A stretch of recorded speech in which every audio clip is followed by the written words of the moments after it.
Here are the three biggest productivity mistakes that I see entrepreneurs make. Number one is not being clear on exactly what you want. Number two is not being clear on your next steps. And number three, not being clear on your deadlines. See, what happens is too many of us entrepreneurs, we leave things up for chance. So I'll give you an example. Let's say you and I are here at my home in Southern California and we're going to go to Las Vegas. Now, I've been to Vegas so many times while driving, I could do it just very easily, but let's pretend I've never been to Las Vegas. So what are we going to do, right? We're going to pull out the GPS, we're going to plug in the address of the hotel we're staying at, and we, hit go. We wouldn't just randomly get on a freeway here in Southern California, right? If we did that, we just got on a freeway and we start driving, we'd end up probably in Tijuana, Mexico. Not to say we wouldn't have a good time, but it wouldn't be Las Vegas, Nevada. Right? So you've got to get super clear on what it is that you actually want. And so you have to have a specific definition of success. Shout out to Craig Ballantyne for teaching me that phrase. And I just repeat it over and over in my head. What is the specific definition of success? What's the specific definition of success for the video that I'm doing for you right now? What is the specific definition of success for my day, for my week, for my month, for my quarter, for my year, for my decade, for my life? Have a specific definition of success. So in order to do that, you have to get crystal clear on what it is that you actually want. Now, what is it that you want? But again, be specific. In your family life, what is your definition of success for your family life? What does that look like to you? What does it look like for your physical health? What does it look like in your business? What does it look like in your hobbies, right? So for me, Emily and I, we have a specific definition of success for our family. We have values that we want to pass on to our children. We have things that we want to put as priorities that we place our money and invest into based upon the philosophy that Emily and I have in raising our children. For physical health, for me, it's a specific body fat percentage. It's blood pressure within a certain amount. It's making sure that my numbers are in a certain place, testosterone level, right? Triglycerides, HDL, LDL cholesterol, specific definitions of success.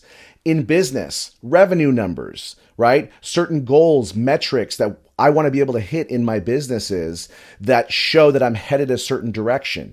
In my hobbies, right? I'm a baseball official, a football official. There are certain things that I want to be able to accomplish in those hobbies. And so I have to have a specific definition of success for where I want to go. Now, what happens is this will help you determine how you should prioritize things in your life.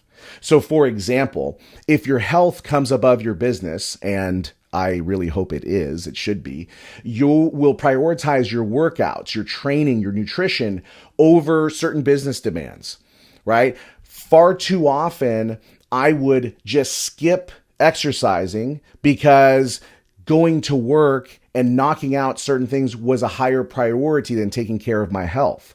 Well, now that I'm in my early 40s, I find myself paying a heavy price, both physically and financially, to get back the health that I lost in my 20s and 30s. So don't do that, right? Make sure you prioritize your health and fitness first. And once you have these priorities, that will then determine what you end up going to do. Far too often, I remember showing up to work, sitting down at my screen and going, okay, what was I supposed to do again? Right? When you get super clear on what you want, you won't have any questions as to what you should be working on. Your priorities will be crystal clear. Now, set a time to actually get things done, right? We talked about this in a previous video about your morning magic time. Make sure you always plan out the next step. Ask yourself every time you do something, great, now that I did this, what is my next step?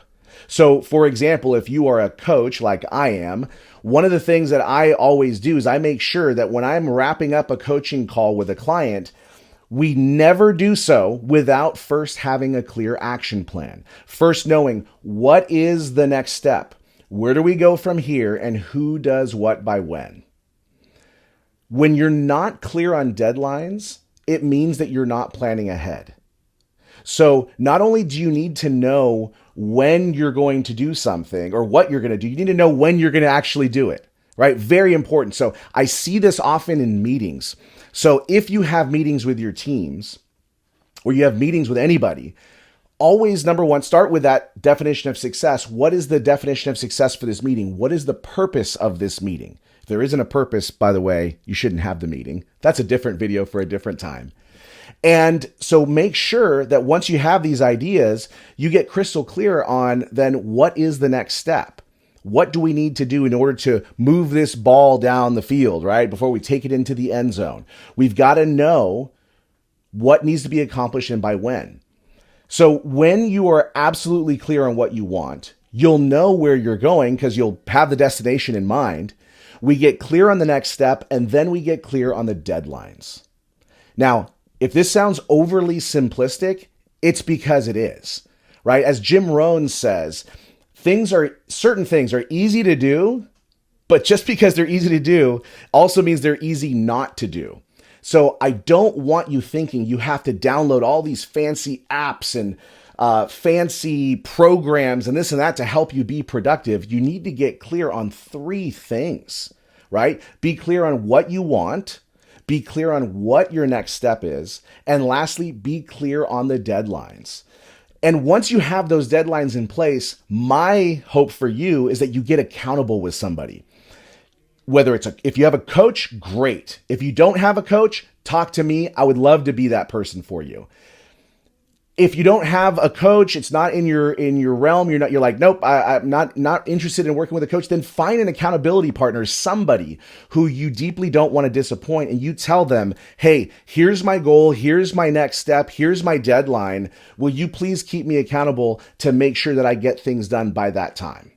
I'm telling you that power of accountability, once you're clear on these 3 things of what you want, what's the next step, and what's the deadline, you'll move mountains by doing so. So if this video brought you value, do me a favor. Click on the link down in the comments below. Get on my email list at Galel.com. That's Galel.com, where I show you how to make more money with greater happiness and less stress. All right? Super excited to talk to you. Have a great week.